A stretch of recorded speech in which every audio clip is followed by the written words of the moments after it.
Welcome to my story farm house. ఇప్పుడు మన సంగతి పక్కన పెడితే మన చైత్రను ఎలా కాపాడుకోవాలో అర్థం కావట్లేదు బావా. అక్క ముందు ఈ విషయం గురించి ఎక్కువ మాట్లాడితే ఎక్కడ ఇంకా భయపడిపోతుందో అని ఆగాను అంటాడు దిగులుగా పార్దు. దీనికి దీక్షితులు గారి దగ్గర మాత్రమే సమాధానం దొరకచ్చు. ఆయనకి ఈ ఇంటి గురించి అన్నీ తెలుసు కాబట్టి మనల్ని ఇంట్లో ఉండడం మంచిది కాదని ఉంటారు. మన మూర్ఖత్వంతో అర్థం చేసుకోలేకపోయామేమో అంటాడు మురారి కూడా దిగులుగా. దీక్షితులు గారి మాటలను చాదస్తపు మూఢనమ్మకాలుగా కొట్టిపడేసిన మురారికి ఇప్పుడు ఆయన తప్ప ఇంకో దిక్కు లేదని తోస్తుంది.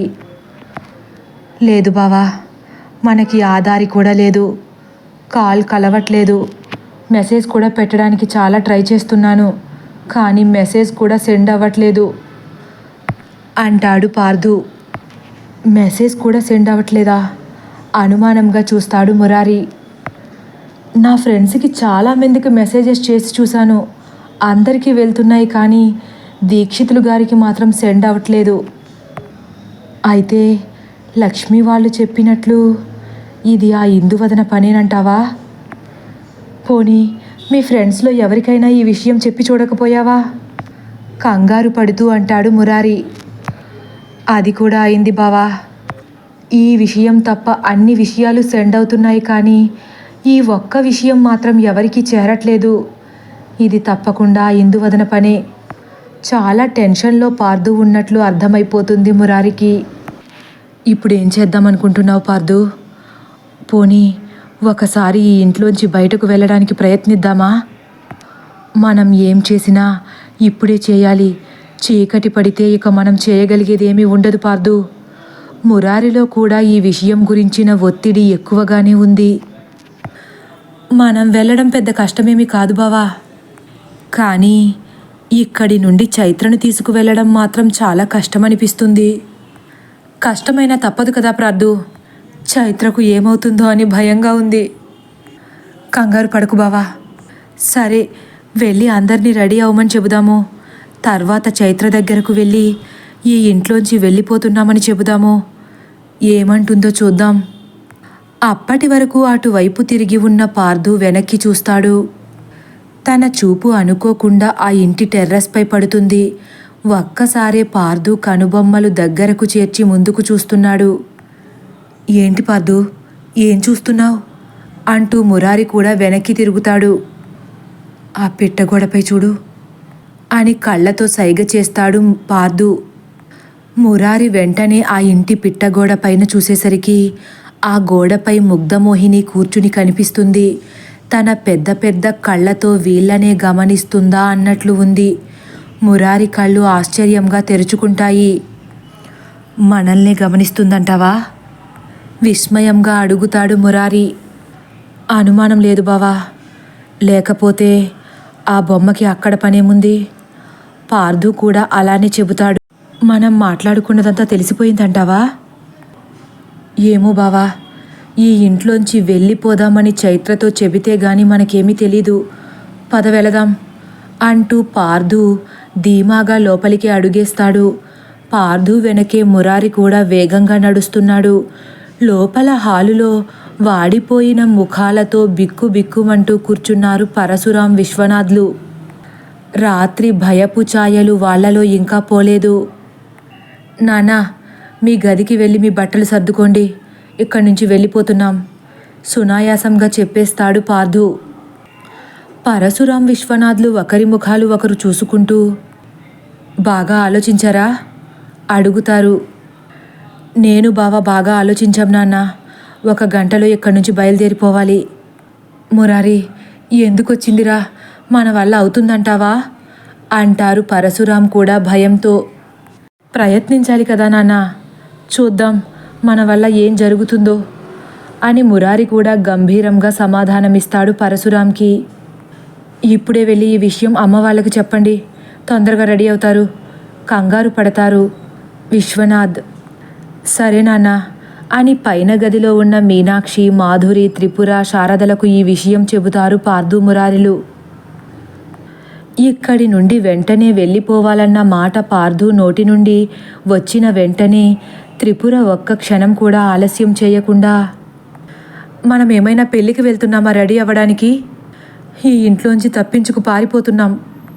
అంతలా రెడీ అయ్యి బట్టలు సర్దుకుని వెళితే చైత్రకు అనుమానం వచ్చేస్తుందండి అంటుంది గాబరాగా. అది నిజమే పార్థు. ఇప్పుడు మనం రెడీ అయ్యి వెళ్ళే గంటలో ఏదైనా జరగచ్చు. ఇప్పుడే ఉన్న పలంగా ఈ ఇంటికి తాళాలు వేసుకుని వెళ్ళిపోదాం, ఏమంటారు అంటుంది మాధురి కూడా. మీ అందరికీ ఒక విషయం అర్థం కావట్లేదు. ఇప్పుడు చైత్ర కాదు, ఇందువదన. ఈ పాటికే మనం మాట్లాడుకున్న మాటలన్నీ ఆ ఇందువదనకు తెలిసిపోయి ఉంటాయనుకుంటున్నాను అంటాడు పార్థు. తెలిసిపోతే ఎలా పార్థు? మనం బయటపడలేం కదా గాబరాగా అడుగుతుంది మీనాక్షి. చూద్దామమ్మా, ముందు మీరెళ్ళి అన్ని గదుల తలుపులు మూసేయండి. నేను బావ వెళ్ళి చైత్రం లేపి తీసుకొస్తాము. చైత్రనా? నోరెళ్ళబెడుతుంది శారద. అదేంటమ్మా అలా అంటావు? చైత్రని ఇక్కడ వదిలేసి వెళ్ళిపోదామంటావా ఏంటి? అనుమానంగా చూస్తాడు మురారి. చచ్చా, అలా ఎందుకంటాను? కానీ చైత్ర వస్తుందంటావా? అదే తెలుసుకుని వస్తామత్తయ్య. అక్కడ ఉన్నది చైత్రో ఇందువదనో. ఈలోపు మీ అందరూ తలుపులు వేసేసుకుని కింద హాల్లో రెడీగా ఉండండి. చైత్ర ఒప్పుకుంటే మనం బయటపడినట్లే, లేకపోతే ఈ ఇంట్లోంచి బయటపడడానికి ఇంకో దారి వెతుక్కోవాల్సిందే ఖచ్చితంగా చెప్పేస్తాడు పార్థు. అందరి ముఖాలు మళ్ళీ డీలా పడిపోయాయి. అసలు చైత్ర ఈ ఇంట్లోంచి బయటకు రావడానికి ఇష్టపడుతుందా ఇష్టపడదా అన్న భయం మొదలైంది అందరిలో. పార్థు మురారిలు పడుకున్న చైత్ర గదిలోకి వెళతారు. చైత్ర తన గదిలో ఆ మంచం పైన ఆదమరిచి నిద్రపోతుంది. తన పక్కనే ముగ్ధమోహిని పడుకుని ఉండడం చూసిన ఇద్దరూ మళ్ళీ ఆశ్చర్యపోతారు. వెంటనే పార్థు, మనం అనుకున్నది జరిగింది బావా. ఆ బొమ్మ ఇక్కడే ఉంది. చైత్రకు అన్నీ తెలిసిపోయే ఉంటాయి. పెద్దగా ఏమీ ఆలోచించకుండా చెప్పేస్తాడు పార్థు. అవును పార్థు, ఇందాకనే కదా ఆ పిట్టగోడ మీద కనిపించింది. ఆశ్చర్యంగా చూస్తున్నాడు మురారి కూడా. అక్కడి వరకు బాగానే వెళ్ళారు, కానీ అక్కడి నుండి ఒక్క అడుగు కూడా ముందుకు వేయలేకపోతున్నారు. అక్కడున్నది చైత్రో ఇందువదనో ఏమీ పాలుపోవట్లేదు. ఒక్క క్షణం అలా ఆగిపోయి వెంటనే ధైర్యాన్ని కూడగట్టుకుని, పదబావా, ఏదైతే అదే అయ్యింది. చైత్రను నిద్రలేపుదాం.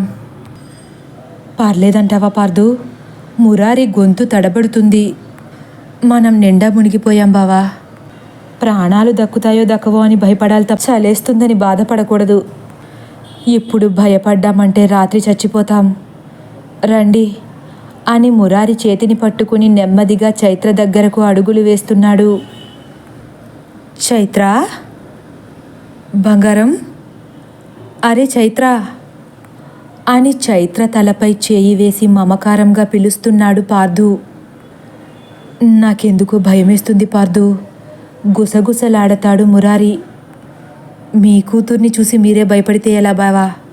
పార్థు కూడా చైత్రకు వినిపించకుండా అతి నెమ్మదిగా మాట్లాడతాడు.